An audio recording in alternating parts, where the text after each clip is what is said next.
সভানেত্রী এবং উপস্থিত সংগ্রামী বন্ধুগণ, মা এবং বোনেরা এবং শ্রদ্ধেয় এবং বয়োজ্যেষ্ঠ অভিভাবক অভিভাবিকা মণ্ডলী, ব্যবসায়ী বন্ধুরা, পথচারী, উপস্থিত সকলকে প্রথম আমি আমার নিজের পক্ষ থেকে শুভেচ্ছা এবং অভিনন্দন জানাচ্ছি। আমার আগে কয়েকজন বক্তা বিভিন্ন দিকগুলো আলোচনা করেছে। আমরা একটা কঠিন পরিস্থিতির মধ্যে চলছি। এটা দিনের পর দিন সমাধানের কোনো রাস্তা আমরা দেখতে পাচ্ছি না। দেশের অধিকাংশ মানুষ শ্রমের বিনিময়ে জীবিকা নির্বাহ করে। কোনটা হোয়াইট কালার মানে যারা বুদ্ধি বিক্রি করে বা বুদ্ধি খরচ করে, বুদ্ধি জড়িত কাজ করে রোজগার করে, সেটাকে হোয়াইট কালার। আর গায়ে গতরে যারা পরিশ্রম করে রোজগার করে তারা হলেন আরেক ধরনের শ্রমজীবী। দুটো মিলিয়ে শ্রমজীবী। শ্রম ছাড়া কোনো মানুষের উপার্জন আসে না। এখন সেই শ্রম দেওয়ার জন্যই মানুষ যখন জন্ম নেয়, তার ভিতরে যে গুণগুলি আছে এটাকে বিকশিত করার জন্য শিক্ষার আঙ্গিনায় মানুষকে নিয়ে আসতে হয়, যাতে ভিতরে গুণগুলো বিকশিত হয়। সেই শিক্ষা সর্বাত্মক আজকে দেশে হয়নি। আমাদের রাজ্যে যদিও বামফ্রন্ট সরকার এটাকে সর্বাত্মক করেছিলেন, ঘরে ঘরে শিক্ষা পৌঁছে দিয়েছিলেন। আজকে শুনছিলেন আমার আগের বক্তা বলছিল ড্রপ আউটের সংখ্যা বেড়ে গেছে, প্রায় 1000 মতো স্কুল তুলে দিয়েছেন। সরকারি শিক্ষা প্রতিষ্ঠানে শিক্ষক নেই। তাহলে শিক্ষার বিকাশ গরিব মানুষের হবে না। যাদের পয়সা আছে, আয় উপার্জন আছে, তারা প্রাইভেট স্কুলে কলেজে পড়াবেন। শিক্ষা তাদের জন্য। শিক্ষা তাহলে সর্বাঙ্গীন হবে না। স্বাস্থ্য পরিষেবা, গরিব মানুষ, শ্রমজীবী মানুষ চায় একটু ভালো স্বাস্থ্য পরিষেবা। স্বাস্থ্য পরিষেবার অবস্থাটা কি? এমনিতেই সারাদিন পরিশ্রম করে 400-500 টাকা রোজগার করতে পারে না, কোনোদিন কাজ পায়, কোনোদিন কাজ পায় না। একটা ডাক্তারের কাছে যদি যায়, সেখানে হাসপাতালে গেলে কোনো ওষুধপত্র পাওয়া যায় না। ওষুধপত্র কিনে দিতে হয়, তুলা পর্যন্ত কিনে দিতে হয়। এই হলো হাসপাতাল পরিষেবার ব্যবস্থা।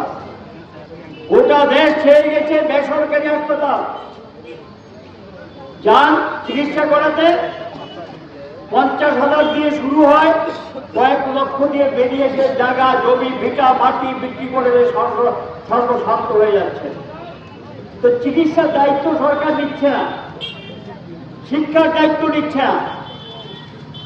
আর সরকারের দায়িত্ব কি? সকল মানুষের কাজের ব্যবস্থা করা। আমি সরকারি চাকরি বলছি না, সমস্ত ধরনের কাজ মিলিয়েই বলছি, সরকারি চাকরি সহ। এখানে কাজটা পাবেন কোথায়? 56টা সরকারি সংস্থা ছিল, জওহরলাল নেহরুর সময় এগুলো তৈরি হয়েছিল। কেন? এখান থেকে যে আয় আসবে, আয় দিয়ে বাজেটে টাকা খরচ হবে, আম জনতা তার থেকে সুযোগ পাবে।